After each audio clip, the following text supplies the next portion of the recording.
Hello Bachchu, welcome back to my channel maths in motion. 4 টাকার 5-এর 8 অংশ সমান সমান কত টাকা আবার কত পয়সা? এই তো হয়ে গেল সমস্যা। ম্যাডাম এতক্ষণ তো ভালোই হচ্ছিল, একটা বার করতে দিচ্ছিল, এখন তো দুটো বার করে দিয়েছে। এটা আমি কি করে করব? আসো তোমাদের এটাও আজকে শিখিয়ে দিচ্ছি কেমন করে করব। যেমনটা আমরা প্রথম অঙ্কটা করেছিলাম ঠিক তেমন করেই পরের অঙ্কটাতে করতে হবে। ফার্স্টে আমরা 4 টাকার 5-এর 8 অংশটাকে বার করে নেব। 4 টাকা সমান সমান কত হয় তোমরা জানোই, যেমন 1 টাকা সমান সমান 100 পয়সা, তেমন 4 টাকা সমান সমান 400 পয়সা। তো ফার্স্টে লিখলাম 400 পয়সা, 400 পয়সা। আচ্ছা, দেন 400 পয়সার কত অংশ? 5-এর 8। এইটাও তো কেমন, পুরো বিজোড় জোড় সংখ্যা মিলিয়ে, সমস্যা নেই, এটাও বেরিয়ে যাবে। আচ্ছা, প্রথমে আমরা কাটাকাটি করব। খুব সহজেই এটা কাটাকাটি করা যাবে, যেমন এখানে 8, এখানে 400। আচ্ছা, প্রথমে আমরা না এটাকে দিয়ে 2 দিয়ে কাটি, অনেক ছোট সংখ্যা 2 দিয়ে কেটে দিচ্ছি। 2 দিয়ে কি হবে? 2 দিয়ে কাটলে এখানে হচ্ছে 200। 2 200। কেউ যদি মুখে মুখে করতে না পারছো তোমরা অবশ্যই ভাগ করে নেবে, পাশে রাফ করে নেবে।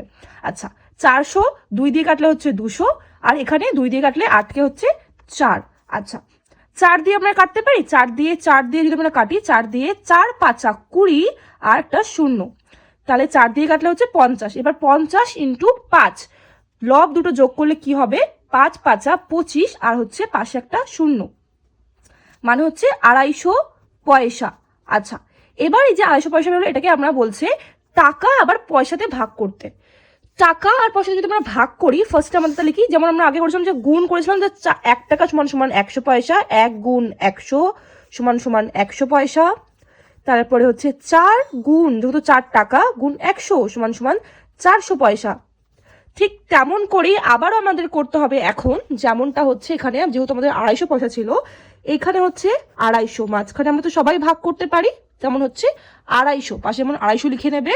এবার এটাকে যেহেতু 250 পয়সাকে ভাগ করতে হবে, টাকায় আনতে হবে আবারও, সেখানে হচ্ছে 100 দিয়ে ভাগ। 100 দিয়ে ভাগ করলে 100 দুগুণই হচ্ছে 200। কেন ভাগ করলাম? কারণ আমাদের পয়সাটাকেও বার করতে হবে, তার জন্য আমরা হচ্ছে আবার ভাগ করলাম। নাহলে যদি আপনাকে পয়সা আর টাকা যদি না ভাগ করতে হতো, তাহলে আমাদের এইটাই ছিল হচ্ছে পয়সা, 250 ছিল পয়সা। এটাকে যেহেতু আবার টাকাতেও আনতে হবে, তার জন্য আমাদের 100 দিয়ে, যেমন আগে গুণ করেছিলাম, এখন 100 দিয়ে আমাকে ভাগ করতে হবে। ভাগ করলেই এই যে 2 দিয়ে ভাগ করলে হচ্ছে 200, বেরোলো মাঝখানে পয়সা।